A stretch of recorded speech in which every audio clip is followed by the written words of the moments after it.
maybe we can post it somewhere, and maybe just collate it into PDF so that we can have photos, that sort of thing. But we will provide that at a later stage. But for now, I just want to go through the basics with everyone. So, the steps to become an advocate.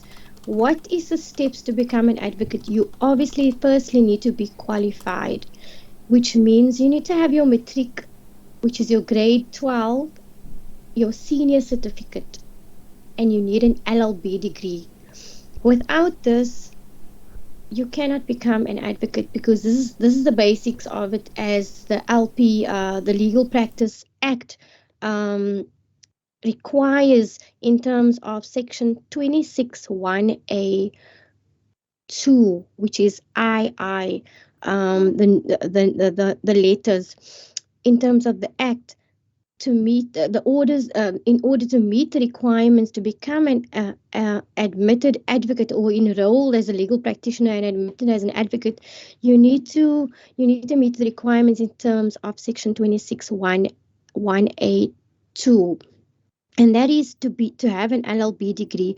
You also need to do the PVT training course, which is the practical vocational training course, and this you do via a qualified advocate. So you need to do pupillage at a bar. You will need to register most likely a year before you start your pupillage. So if you are looking at becoming an advocate, you will have to maybe now, um, look for, apply, fill out the applications forms at the various bars, and I will get to that at a later stage, with regards to which bars there are, and how the bars work, and how the application works with the bars.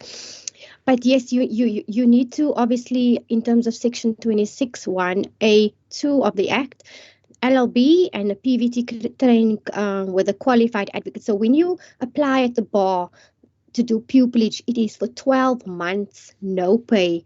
You can obviously apply with the Legal Practice Council. They provide the SACITA funding, which the bar will most likely assist you to fill out those forms, and they give you a stipend, which is not a very big stipend.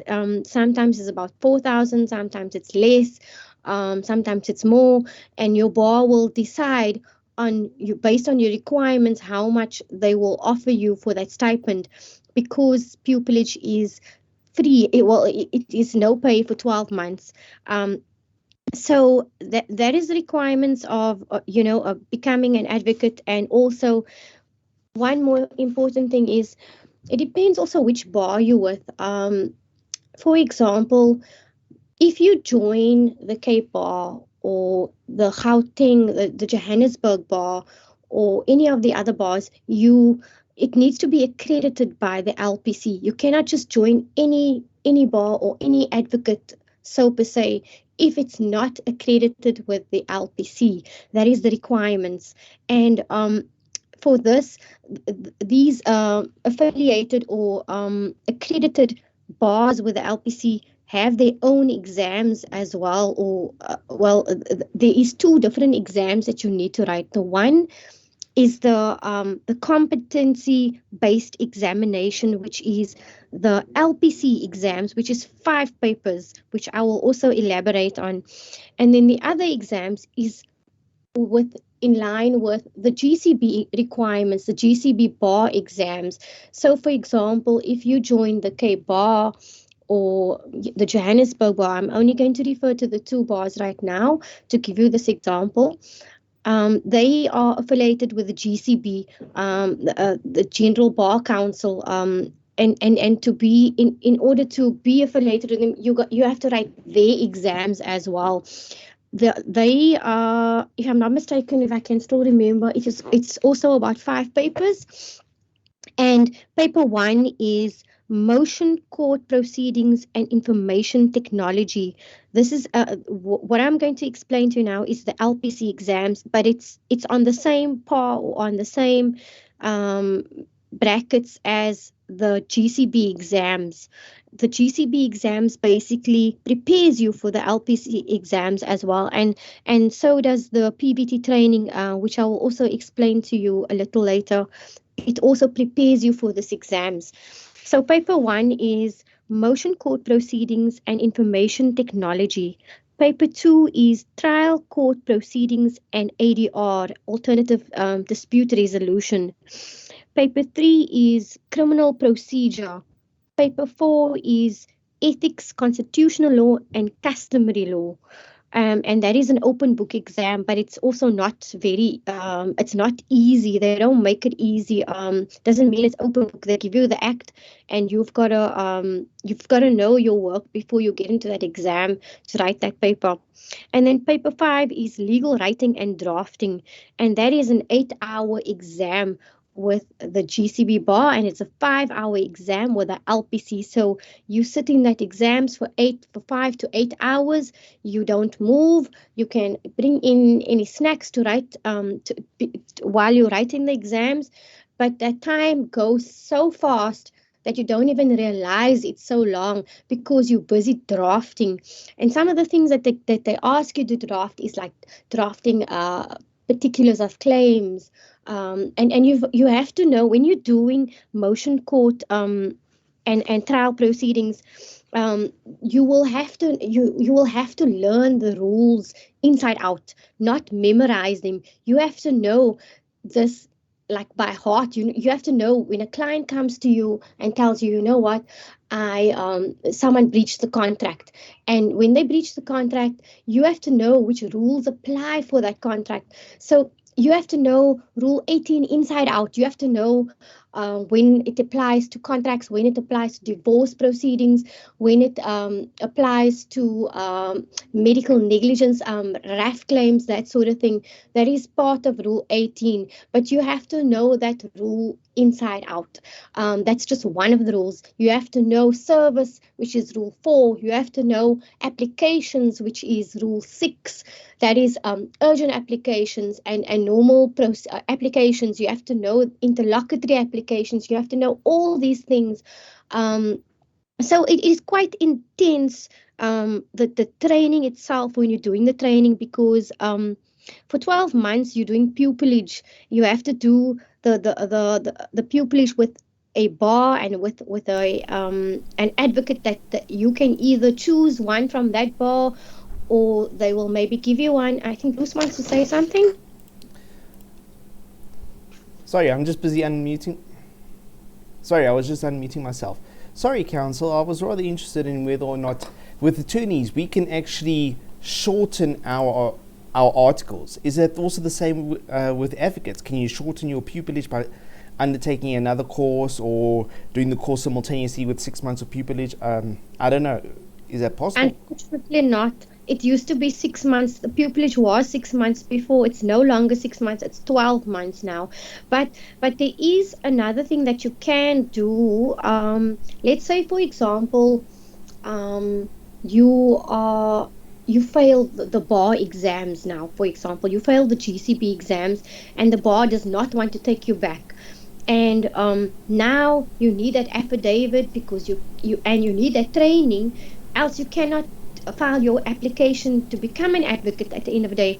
Let's say you did that training, but the thing is here, even though you did that training, you failed that bar exams. So it's highly unlikely that you are going to get that certificate from the bar, that you have done the training. So in that kind of case, you have to do the PVT course with lead. This is if this is like a 3-week course or something, which I also did, and you have to do that course. And once you get that lead certificate, then you can also ask the advocate at the bar that you did the pupillage with to give you that affidavit to say, I have done my training under this advocate, but you will not get that certificate or the affidavit from the bar. You will get it from the advocate, but you have to obviously ask the advocate. And if they say no, you can speak to the LPC and ask them, because you were registered with a PVT contract, and that is with the LPC. It is the PVT contract that you sign.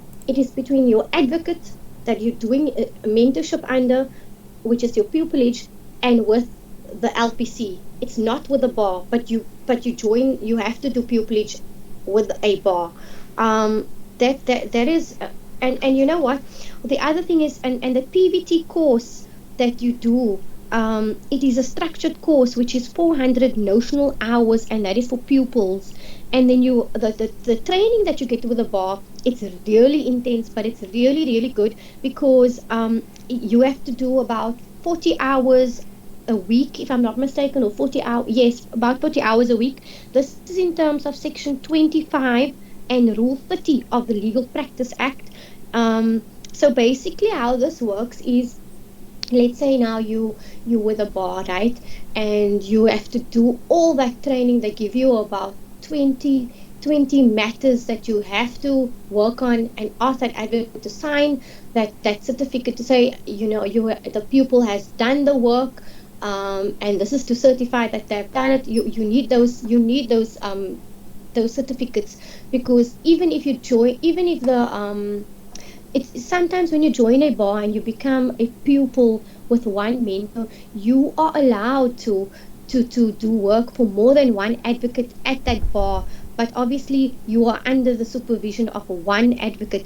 But I really advise that you try and get as much experience as you can at the bar with as many advocates as you can, because sometimes maybe the advocate that you've been placed with only deals with labor law matters. Then you're going to be sitting at the bar for the whole of 12 months, and you will have no other experience in other matters or other avenues, and that's going to be suffering for yourself, because when you actually start practicing, you wouldn't have had that experience. And also, when you at the bar and you assist other advocates, it's a big advantage, because now you're building that relation with that advocate.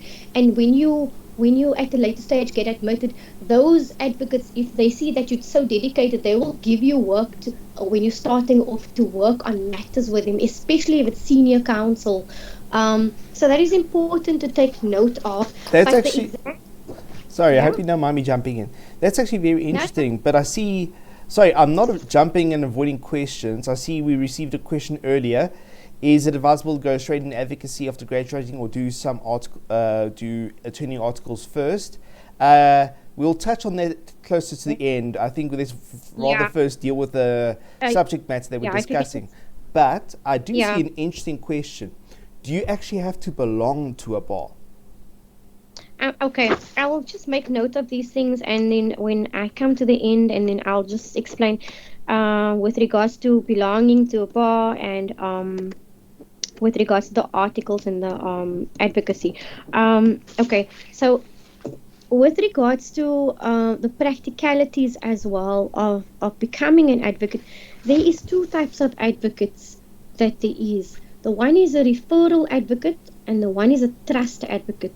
Now, a referral advocate is okay. Let me go back to the one question that someone mentioned.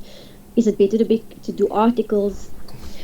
I, if I can give an example of myself, I never wanted to become an advocate. I sacrificed so much to become an attorney. I was under the old act of the 5-year articles. So my aim was to become an attorney, and the struggles and the journey the challenging journey that I went through, had I not gone through that challenges of being a article clerk, a candidate attorney, I would not be where I am today. So that in a nutshell, I'd like to say, if you finished your matric and you now want to become an advocate, and you go straight to the bar, and then you become a referral advocate, which means a referral advocate is you get briefed by an attorney to get work. A trust advocate gets direct briefs from the public, but there's a big difference between the two, which I will also explain. Now, a referral advocate, obviously, you don't take money from the client. The attorney, the client pays the attorney, and the attorney pays you. Now, if you do not have any contacts in the legal profession, and you do not know any attorneys, you are going to struggle to get work. That is for starters. You are going to struggle. That's why, the person that raised the question about whether it is advisable to do articles, I cannot tell you what to do, and I do not want to advise anyone on which route you want to take. It's personal preference. But what I will say is, if you do your articles and you're not happy, because being an attorney is different to being an advocate. Advocates litigate all the time. We in court all the time. We don't do work that attorney does. We're not allowed to do notary. We're not allowed to do conveyancing.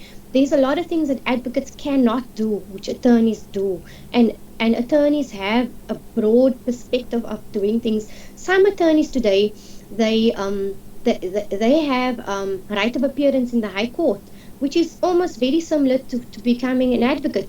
They just have right; they can go defend the matters themselves and litigate in the High Court, and then they can still do conveyancing and trust and all those things. So obviously, you have to wait. Basically, what I'm picking up is actually there's no guaranteed way, there's no best way. It depends on your personality, your strengths, your weaknesses. For instance, I would suppose a highly social person Sorry, that. I think the hold on. I don't know what happened here with the network. Let's blame it on load shedding.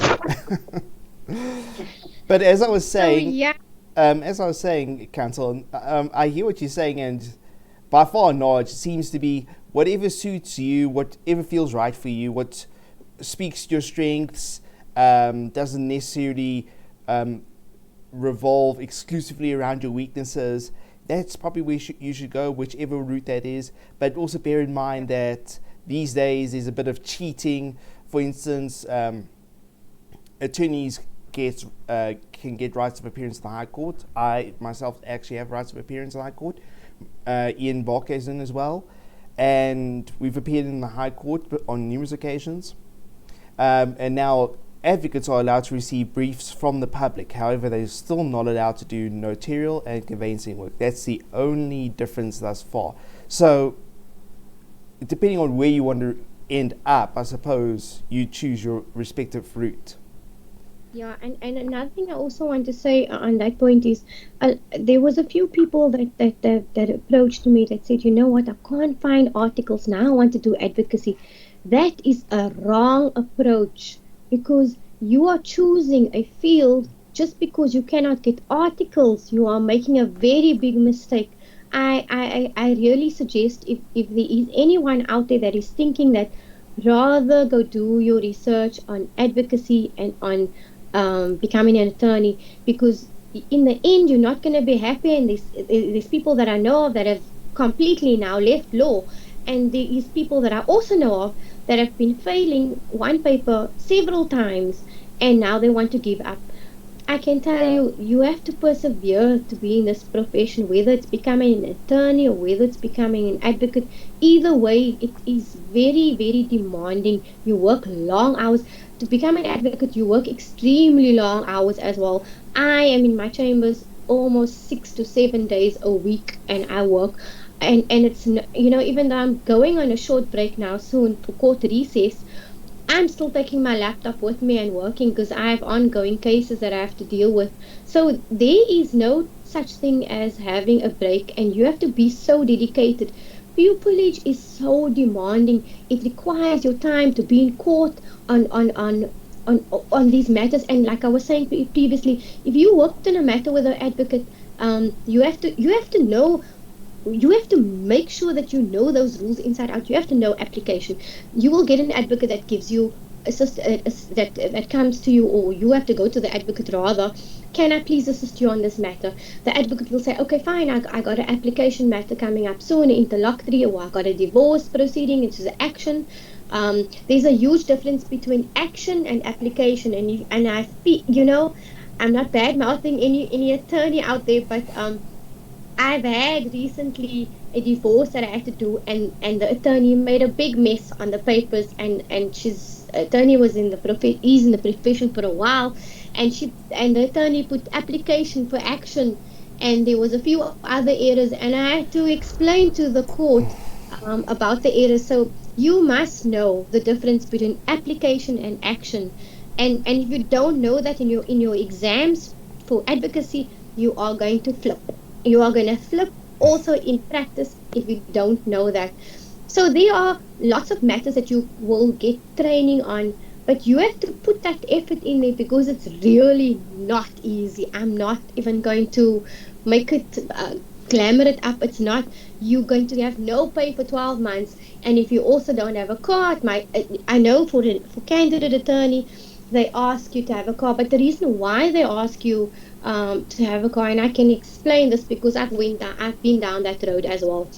If you don't, if your principal asks you, you have to go to court for a certain matter or something, and if you don't have a car to go to court and you take public transport and you arrive late at court, and that's part of court ethics, court etiquette, which I will also get to, then you are not disciplined. You need to be serious about what you want to do, and I can tell you, if you can't even draft your own papers properly, it's a bad impression.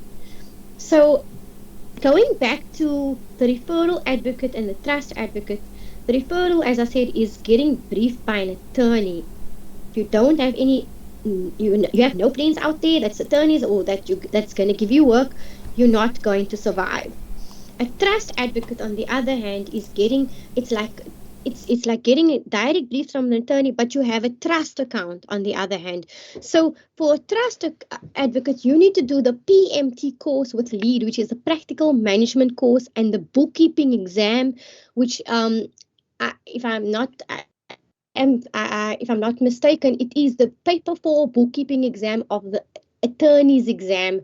And please, if I'm mistaken about this, you need to find out. But you do need to write the bookkeeping exam and the PMT course to become a trust advocate, and you apply to the LPC. Um, with regards to court etiquette, you have a duty to the court before anything.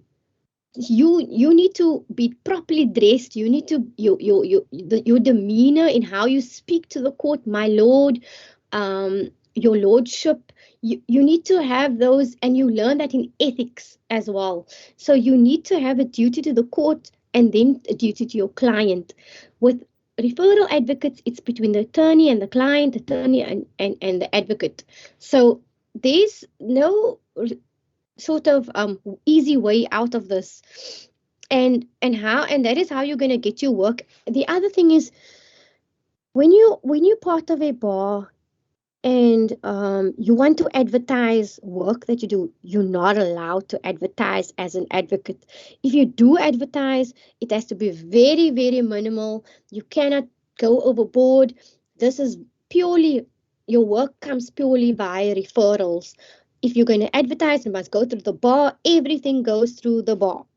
So with regards to and you need to get permission from the bar before you even think of advertising anyway. That's also why a lot of advocates don't post a lot of things on social media. Um, and with regards to advertising, that they do this and that and the other, we're not allowed to do that unless it you have you there's limits to that, rather. And that is also in the act. It mentions in the ethics, the code of conduct in ethics. So with regards to the different bars, right? So there are various bars like the South African bar. I was part of the Cape bar before. I did my pupillage at the Cape bar 2 years ago. I am no longer at the Cape bar. I am a member of the South African Bar Association, which is based in Johannesburg. But obviously, there's offices all around, and you need to be affiliated with a bar that's going to assist you as well. For me, I don't rely on my bar to get me work or anything, because I've built my foundation before I started pupillage. Um, so yeah, it's all someone asked about, do you have to become a member of a bar? No, you don't. You don't have to become a member of a bar to be an advocate. You don't have to be a member of the bar, but you are an LPC, a legal practitioner, which is registered with the LPC. You are a legal practitioner with a legal practice number that is registered with the LPC. You don't have to become, but then again, I have to ask you this question. If you don't want to become a member of a bar, then if you are starting off, how are you going to get work? You need to be affiliated with some sort of bar, because it puts you on a platform where especially new clients come in, who are you? If they see your name or information on a bar website, it will look a bit professional and it will help you. So that, and then again, there's membership fees with every bar. You have to pay a membership fees. It's very different. Yes.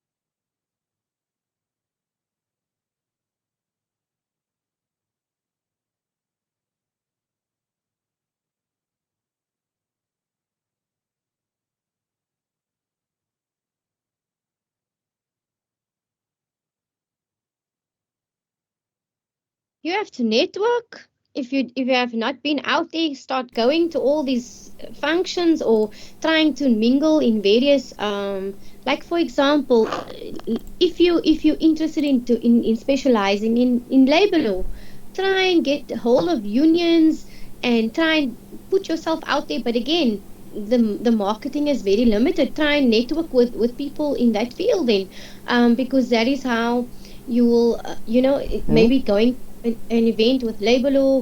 I specialize in labor law. I specialize in family law.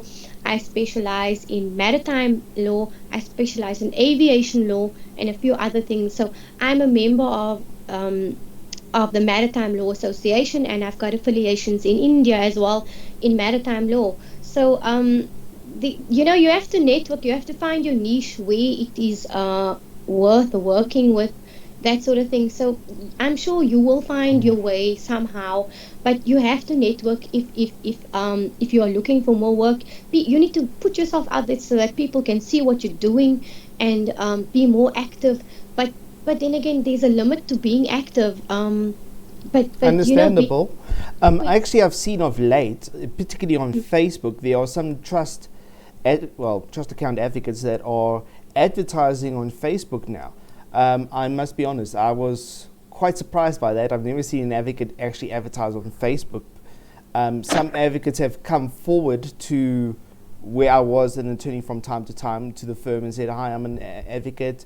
These are my hourly rates. I do these sort of matters. Feel free to add me to your panel." So, mm, but going back to the Facebook post, is it difficult right. to get that sort of approval? Look, if you have a contact with someone, or you randomly just message someone, you have to be consistent in building that relation. I'm a referral advocate. However, I did the PMT course to become a trust advocate, which I am going to be switching over very soon as well. But the thing is, even though I will be a trust advocate soon, I prefer working by an attorney. So I did it as a backup for myself because I have my reasons. So, but I will still prefer working by an attorney. If a client comes to me, I'll, like, direct instruction, I will refer the client. If it's a big case, and it's not a minor thing where I can do it myself, I will go to an attorney, and a reliable attorney that I've been working with all along. I will go to that attorney and I'll say, look, a client has approached me from the public. I would like you to be an instructing attorney on this matter and come on board. And that is how I would do things. Even a lot of trust advocates don't do that; they do it themselves.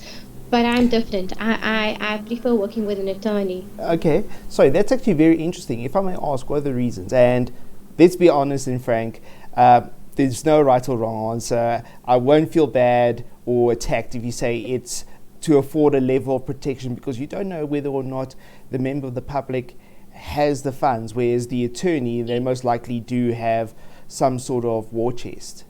Okay, so let me explain that also to you. The reason why I prefer working via an attorney, even though switching to the trust advocate, is because a lot of Um, times. Counsel, your connection is very poor.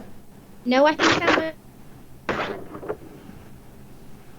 can you hear me? That's a bit Sound better. right? So The reason why I prefer trust advocate than referral.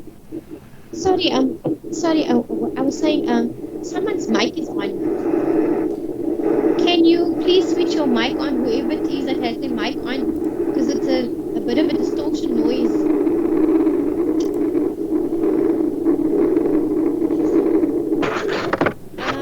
Can you hear me, Bruce? Okay, that sounds a bit better. Can you hear me? Yes, I can. Yes, I Sorry, can. mic is on. So yeah, even though I am, well, I have, or I am switching to trust advocate, the reason why I prefer working with an attorney is because there are certain attorneys that I work with that I'm comfortable working with on various matters. I have different attorneys that I am comfortable with, and I feel that, you know what, they know how to tackle certain matters, and a lot of times clients give you a lot of problems, and it is so, it's draining to actually have to do a family law matter, a maintenance matter, where the client harasses you the whole time and messages you on WhatsApp and calls you and sends you all these messages, and they create, and sometimes it gets chaotic because a lot of times they try and be demanding and tell you, no, but this is how you must draft your papers, this is how you, and they don't even have any knowledge of what the rules of a court is to tell you that. And sometimes they come to you with their own papers and you have to redraft everything all over again. Sometimes it happens with attorneys as well, where I have to redraft papers. So that's one of the reasons why I prefer working with an attorney. And then you mentioned something else you that I was going to clarify. What was it? Risk mitigation. Because Yeah, there was something you mentioned that I was going to clarify with regards to the trust. What was it? be that as it may, you know what? It's fine. I'm sure we'll remember in time. Um, I hope you don't mind if we move on a little bit. But what when I was a candidate attorney, that was under still the old acts. I often heard about the sidebar. Now I'm very curious as to whether or not the sidebar still exists. Look, there are, so per se, sidebars that are around, but they're not accredited with the LPC. It's like someone, like a court brookie type of thing, where someone is like just, doing the shortcuts. I wouldn't. I think there are still a few out there, and I believe that pupils had massive problems going by the LPC with these sidebars because they were not affiliated with the LPC, they were not accredited, and they had to redo the pupillage all over again. I Oh know of wow. pupils for this, yeah. So I would not.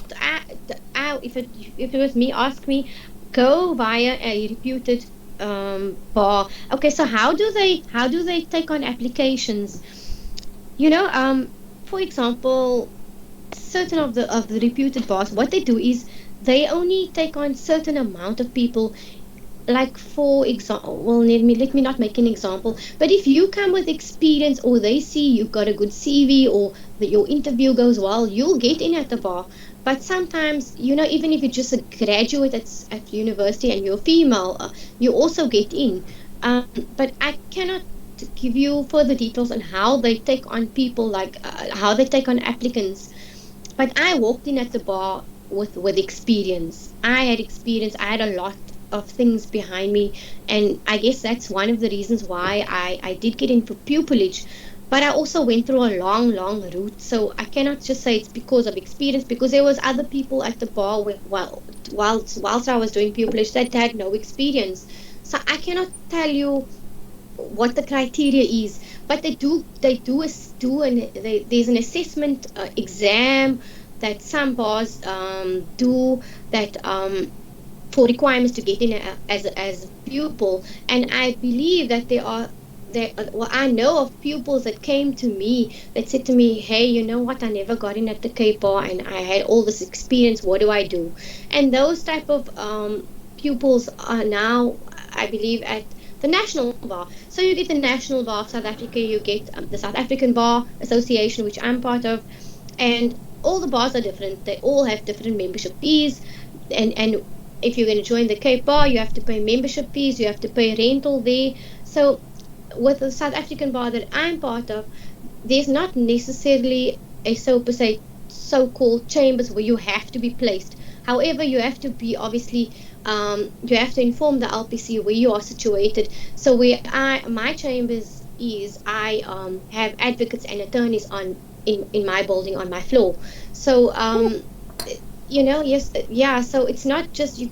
Then there is other advocates that are also part of the South African bar, and they further down in CBD, close to where I am. But then they have their own offices as well. A few of them collated together.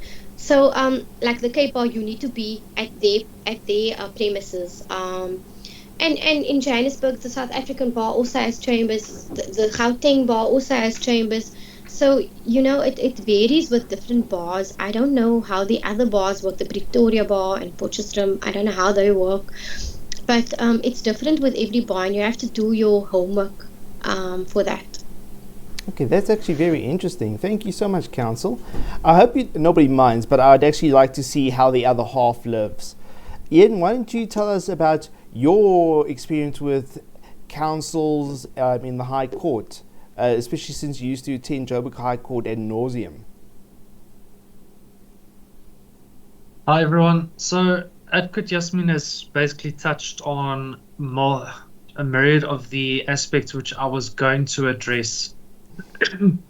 So what I'd like to address in this instance would be the route which an attorney can take to becoming a trial advocate, as it's more commonly referred to at this stage.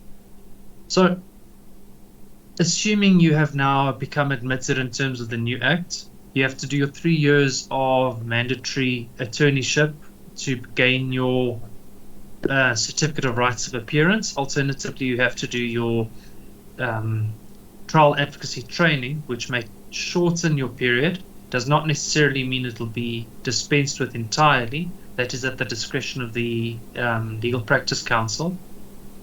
And for anyone who says this is an easier route, they are lying to you. There is no easy route. Advocate Yasmin was perfectly clear about that, and she was 100% correct.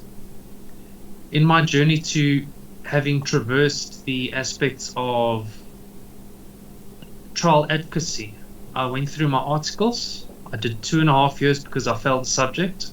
I became admitted, and I started as a lowly cost consultant. I'll be very honest. And I worked my way up to becoming a managing attorney on a number of files and doing my own appearances. And thereafter, I went on to do full-time trial advocacy. Now, something which is not emphasized enough by Advocate Yasmin, and I say that with respect, is networking. Networking enables you to gain briefs as a trial advocate, as a trial advocacy attorney. If you are not networking, you are not doing your job properly. If you, in your formative or begin stages, do not focus on at least 2 to 3 hours a day of networking, you are probably not doing it right. To give you an example, for a lot of the practitioners in this chat that are third-party practitioners, there was a function of Christopher Finance last night, where the majority of the, if I can call it the big 5 personal injury firms were in attendance.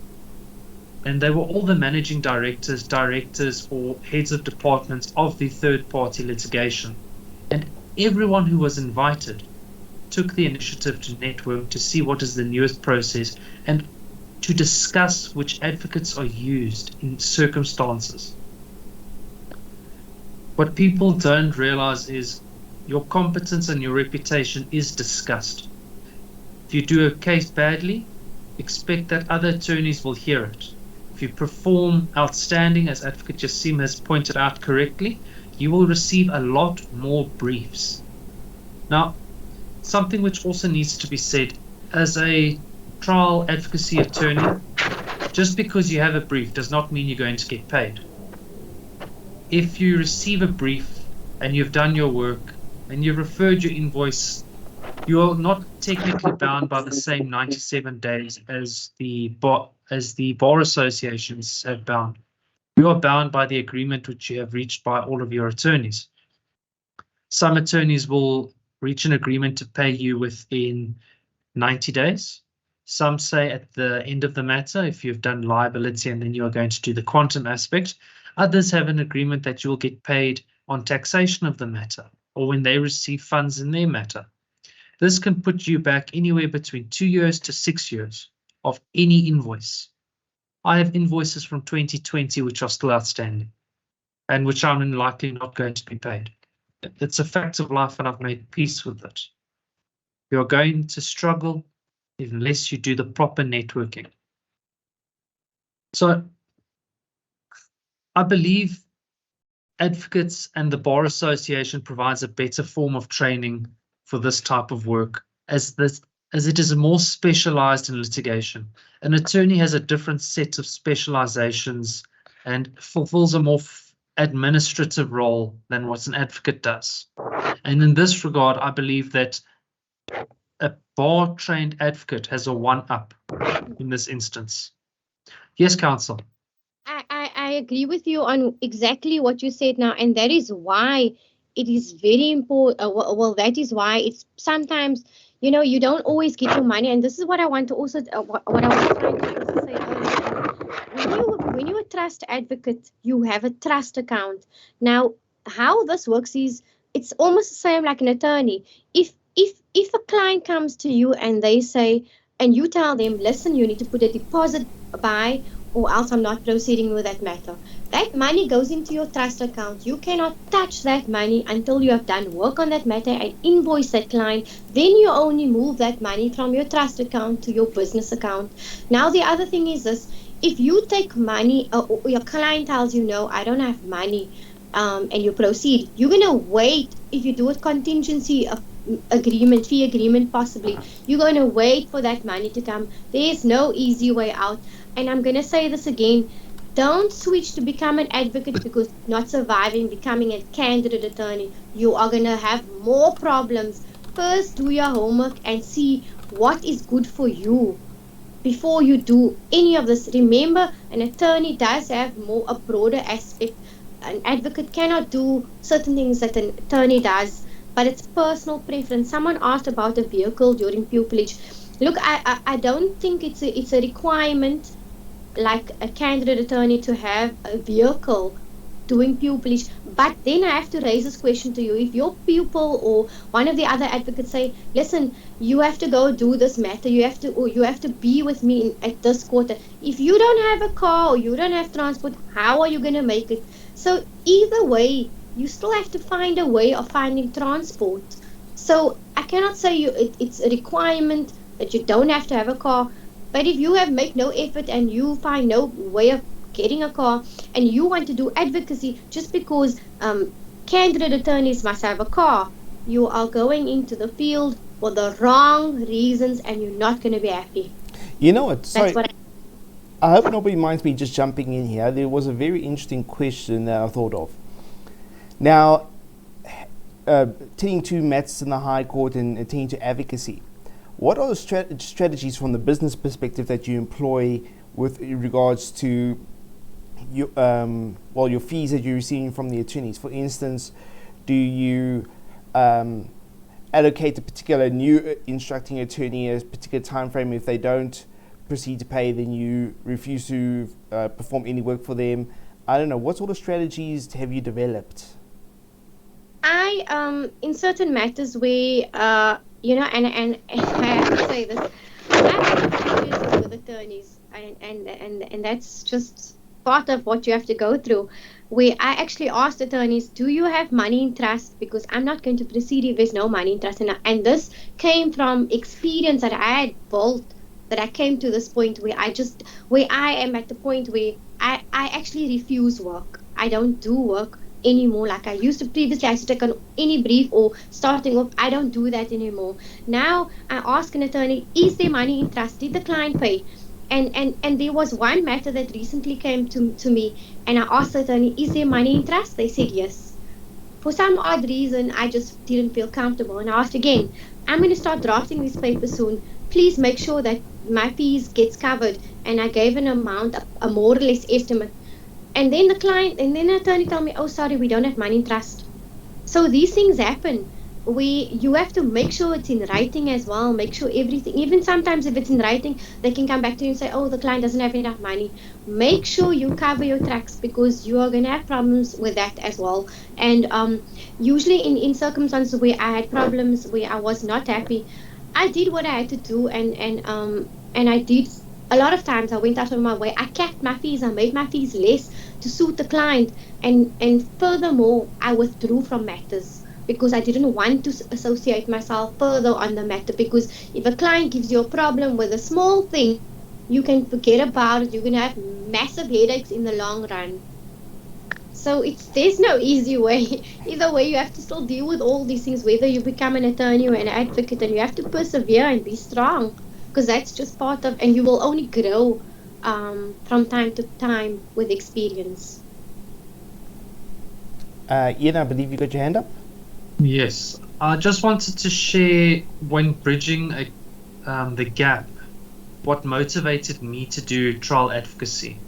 During my articles, when I gained my certificate of appearance, I was in court about 4 days a week at least. I had one day during the week to do office work, and the weekend and after hours. It allowed me to learn how to network during my candidate attorney years, and it taught me how to persevere in court and what a good set of papers looks like. Walking into articles, I thought any application was brilliant if you could get it before a judge. Before a magistrate, arguing that same application, you quickly realized who were competent drafters and who were competent people to have put papers before you.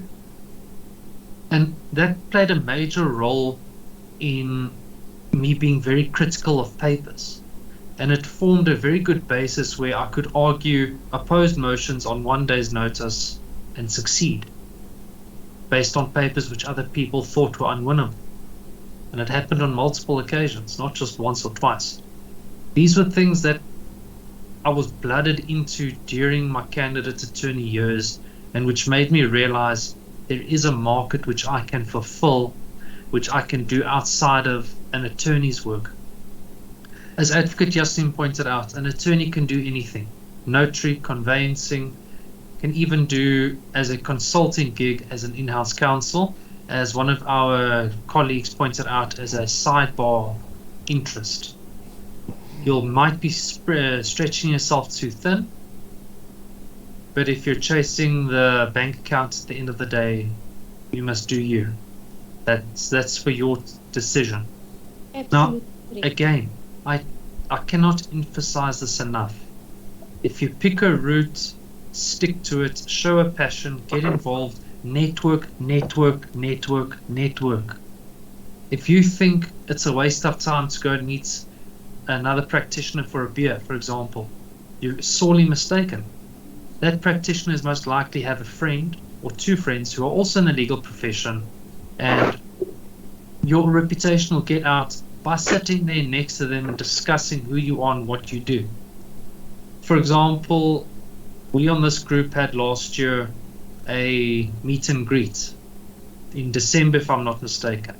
And the people we met, I still use as referrals. And I use them as referrals based on that day because I could meet them, I could greet them, I could see who they are, and I could tell immediately what quality and caliber of person and practitioner they are.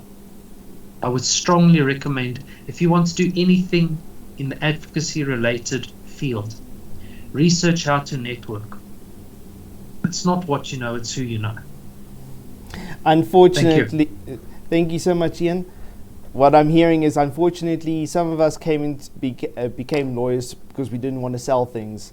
But the more you are in this profession, the more you realize actually 90% of what you're doing is selling.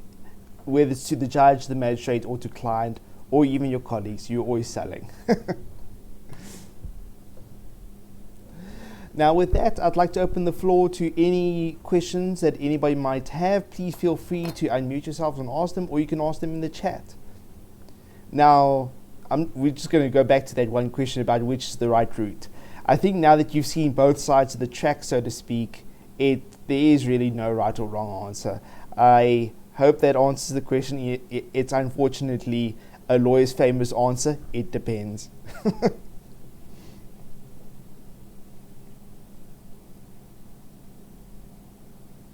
It's strange how everybody always gets shy at the end, eh?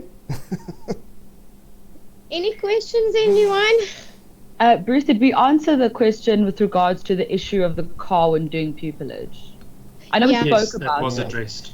Oh, was it addressed? Okay. I did say that with regards to it's not a requirement to have a vehicle when you're doing pupillage, but then how will you get around to courts? It's the same. It's almost the same. Like your mentor will tell you, okay, meet me in the southern suburbs and you in the northern suburbs. How are you gonna get there? And how are you gonna leave a bad impression on your mentors? You're not gonna get your certificates. Are you gonna leave a bad impression so that they don't give you work in future? Because sometimes when you're with a bar, just to add one more thing, sometimes when you're with an affiliated bar, you do also get work via working with senior counsels.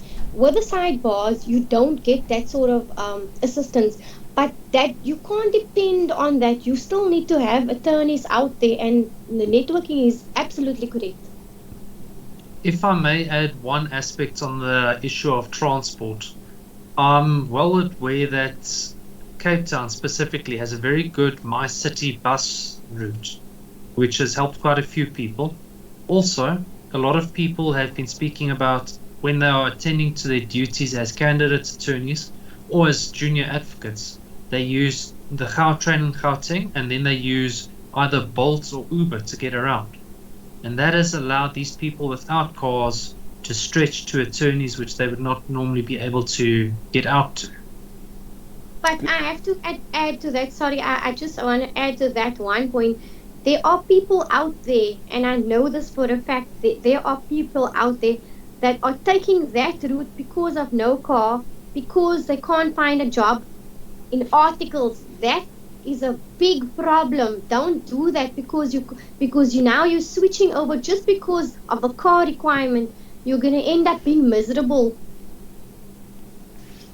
There's an interesting question which came through from KG.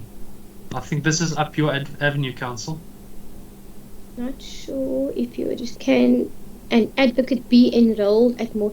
Yes, you can be enrolled at more than one bar, but however, you need to, like, for example, certain bars don't allow it. Certain bars do allow it. Like so you have to see, like, for example, I don't think look, I don't want to mention any bars names, but there are certain bars. If you become a member of a certain bar, you need to ask them, is it allowed at their bar? At their bar, I'm not a member of more than one bar. I'm quite okay the way I am, but there is a lot of people that are part of various bars. I know senior councils are part of bars in London even, but that is because they are solicitors as well, and they've gone through other, and they're senior, they're much like 20 years long in the bar, in the profession. So I think it's different with every bar, if that makes any sense. That's actually very interesting. Thank you very much. Role of it. Wait, there's an interesting one. I was struck from the role of attorneys in September 2011 and recently readmitted. Any advice on how to rebuild? Okay. I don't want to get personal, but why were you struck off the roll? But you're very lucky that you got back on the roll, and that is a blessing in disguise that you got back on the roll. So try and start. If you're gonna start from scratch, you need to work your way up again. You need to get back into the field of networking.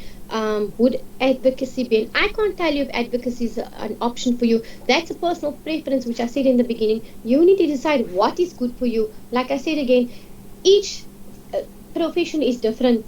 Advocacy is very different to becoming an attorney. Attorneys can do everything and anything. Advocates can't do everything and anything. And most of the times we as advocates need the attorney to be present in court when we're defending matters. Sometimes it's I don't have the attorney with me, but then the judge asks why are they not there. Sometimes some judges don't even proceed if attorneys are not. So it depends. You see, so it's personal preference. You if you want to litigate, you can litigate as an attorney as well. You can get a right of appearance as an attorney and still do notary, conveyancing, all that sort of thing. advocates can't do that, but they litigate, they draft. That, if that makes any sense. Yeah, it's actually a very good point. Thank you very much, counsel. Rebuilding from a business perspective, I definitely advise you to build up a brand. Obviously, since you're an attorney, you've got a little bit more freedom when it comes to marketing yourself. So you can market yourself on the likes of social media, local area publications, and the like. And that way you can establish some sort of reputation.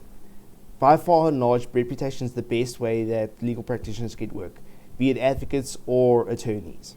Yeah. So that's definitely something that you need to master. Sorry, counsel? I just want to add, I'm reading a question here, but I just want to say something. You also, one advocate is, I know of pupils that had this problem before and it was a major problem. One advocate cannot have two pupils or three pupils under them. Each advocate is allowed to have one pupil at a time. I know there was problems with other bars where it happened and they had to redo everything all over. You need to go, if you're going to do the advocacy route, the pupillage route, you need to go through the works. You need to know what exactly you're getting into. No pay 12 months. Are you going to get that stipend? You're not guaranteed. How are you going to get around if you don't have a car? If you're going to take public transport, do you have money to travel? How are you? You can't have another job while you're doing pupillage. Pupillage is very, very demanding. You have to be in court all the time. You have to have 400 notional hours. You have to do that structured because you're gonna be doing your exercises. You're gonna be doing, yes, with a bar you get assignments and you get loaded. You don't have time because now you get something today. Tomorrow you have to do something else tomorrow. Have you done yesterday's work? You get marked for all these things. So it is so demanding. And that is why you have to know what you want to do before you go into it. There's no easy way out. There's no easy way out. Thank you very much. I see KG's actually got a very interesting one where there's an in-house advocate working in the private sector, for instance, at the municipality, in a company. Yeah. Then let me just add to that and tell you what happens there. Then you have to be off the practicing role as an advocate. Because if you work in-house as an advocate for a company or a corporate, you cannot go and litigate. You are off there's a whole lot of procedures here. You are either enrolled to practice on the practicing role as an advocate, or last week I did an admission for an advocate actually, and there was another attorney that switched from attorney to advocate. But that attorney that switched over to advocate, he's off the practicing role, which means he's just an advocate by name, but he cannot practice because he's off the role. So some of these people, some of the advocates that are in-house, they're not on the practicing role. There's a difference between the two as well. Yes, 100%. Guys, look at your rules and regulations thoroughly, know them. Truth be told, do not go into the non-practicing role. It's a pain to transfer back. Trust me, I've been there. Also, the same rules apply for attorneys. If you are no longer in practice, you need to go to the non-practicing role, and you're not allowed to appear in court or write a fee for legal services rendered. More or less the exact same rules apply. I see we might be out of time. But thank you everybody so much. I really appreciate all your questions. Counsel, thank you so much. It was very interesting, very, very interesting actually. I didn't expect the answers that I got today. No problem. It's always a pleasure. And thank you, Alexa, and thank you, Ian.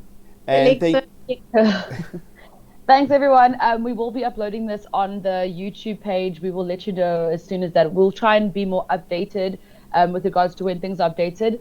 I know there were some questions. I'm not sure if anyone's here on the legal groups. We will just double check to make sure our previous videos have been uploaded as well. If you have any questions, you can reach out to us on Facebook. You're more than welcome to do that. And please send us your topics, guys. If you have topics, there's a link in the thing we send out on Facebook as well. Send us some topics. We'd love to speak to you about what you guys actually want to know about. Awesome So stuff. cool. Thanks, everyone. Thank you. Bye. Bye. Bye. Bye.